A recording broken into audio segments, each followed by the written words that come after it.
In the last few years, all brands have launched their middleweight adventure motorcycles. Is this a modern hype or a step in the right direction? In this video, I'm gonna share my thoughts on this topic, so if you have nothing to do, grab your favorite beer and stay with me.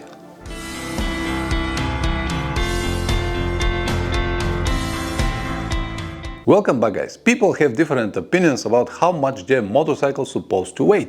That's why before I start the video, let me define first what exactly I mean by saying middleweight adventure motorcycles. How heavy? I'll split them in three different categories. The very first will be ultra light motorcycles from 100 to 140 kilograms, more or less dirt bikes or something like that. The second category will be exactly what I mean middleweight adventure motorcycles, and it's a little bit more stretched from 140 to, let's say, 220-30 kilograms maximum.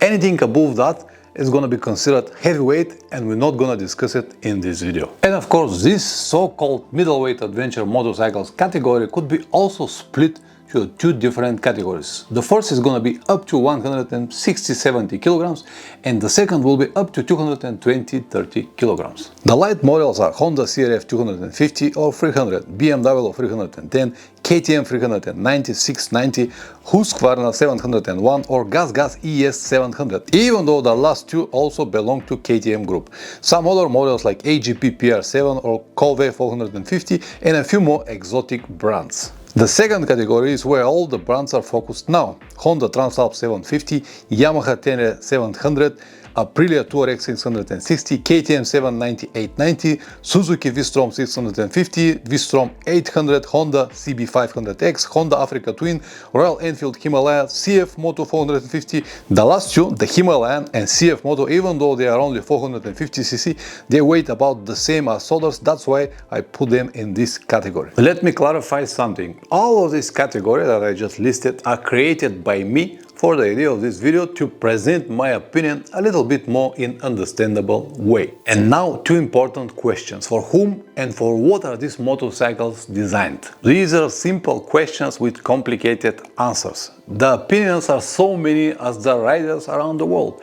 Everyone will swear that their opinion is the best superior and everyone else is wrong. And it is more noticeable, or maybe worse, here on YouTube. My opinion is also not an exception. It is based on my personal experience and everything that I have seen with my own eyes. Also, everything that I have heard from other travelers like me. The first category, up to 160 kilograms, is usually for light and not so tall riders who struggle to ride heavy and tall motorcycles like Africa Twin and Yamaha Tenere 700. It is also suitable for new riders or ladies. You can also see many people who prefer to ride mostly off-road, especially with KTM group motorcycles or AGP PR7, and this is mostly because of the better suspension that this type of motorcycles have. I said that because motorcycles like Honda CRF 250, 300, BMW 310, KTM 390, these are wonderful motorcycles, but if you're more than 80 kilograms, you will definitely need to do something with the suspension, because usually it's set for someone like 70-75 kilograms. That's why I said that people who prefer to ride mostly off-road, they usually try to find something with better suspension. Of course, the models with good suspension like KTM 690, Husqvarna 720, AGP PR7 and many more, they have their purpose in the motorcycle world. They have their pros and cons. They are not perfect for every situation, but they will just do the job. On the other hand, simple and light models like CRF 250, 300 are bulletproof, and if you're not on hurry, if you're a light guy, 70-80 kilograms, if you plan to travel on budget and you want a motorcycle that will be trouble-free, go for it and you'll be happy owner. Even though I'm 103 kilograms without any gear, I did my entire South America trip on Honda XRE 300cc. Would I have been better with my Tenere 700? Hell yes, but the price of the whole trip would have been double. Now I'm 51 years old. It is obvious that I'm not gonna be stronger and younger anymore.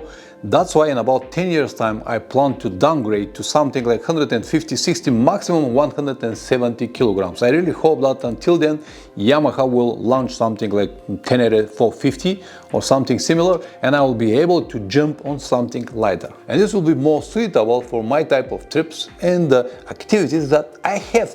Or as I said many times, the weight always matters. Let's now talk about the second category motorcycles, from 160 to 230 kilograms.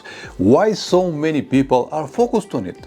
Why so many that even the big companies like Honda, Yamaha, Suzuki, even BMW started shifting their concepts to meet the demand? The short answer is because these are universal motorcycles. They could be used to almost anything, from light to heavy off-road, twisty roads, even highways. They are affordable to buy compared to the heavy beasts like BMW 1300, KTM 1290, Ducati Multistrada or Honda Africa Twin Adventure.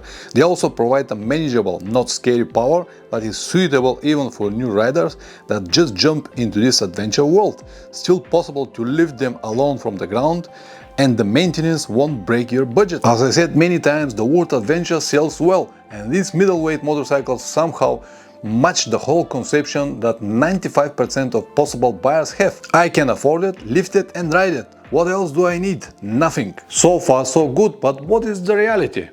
I can buy it, ride it and lift it. It's a good mantra, but in reality it's something completely different.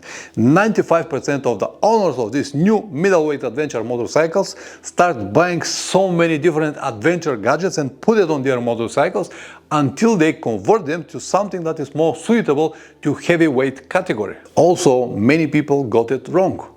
Paul Torres is doing a great job for motorcycle community, but he also misleads so many people about the real capabilities of the model. Now people believe that if they buy Tenere 700 they can do whatever they like. They might if their name is Paul Torres. But Paul Torres is one, he has so much experience, and his motorcycle is completely different from the one that you're gonna buy from the shop. Suspension is different, weight is different, everything is different. Also, he does not mind if he destroyed tomorrow, but with you, my friend, might be completely different story. In some ways, I also feel myself responsible for this misleading. That's why I keep making these videos, guys, to put you on the ground and to show you the reality of motorcycle traveling. Middleweight adventure motorcycles are perfect for people who travel alone, not much luggage, avoiding highways, and plan to include some moderate dirt roads here and there. Can you really convert them to a real off-road beast? Of course you can, but for that purpose you have to remove a lot of elements from the motorcycle to make it lighter. When I say a lot. Then you have to include a lot of new components, suspension, exhaust and many more like this, and it's gonna be too expensive. And you will reach the price of the motorcycle itself and you will finish with one very heavy dirt bike. Can you use a middleweight adventure motorcycle as a dirt bike? You ride it on hard off-road terrain. Yes, you can, but you have to sacrifice some plastics and maybe to be ready to accept some punches. If you haven't watched the video series that we uploaded recently about the off-road, hard enduro off-road trip that we have done from Shipka to Emine, I'm gonna link it in the description down below.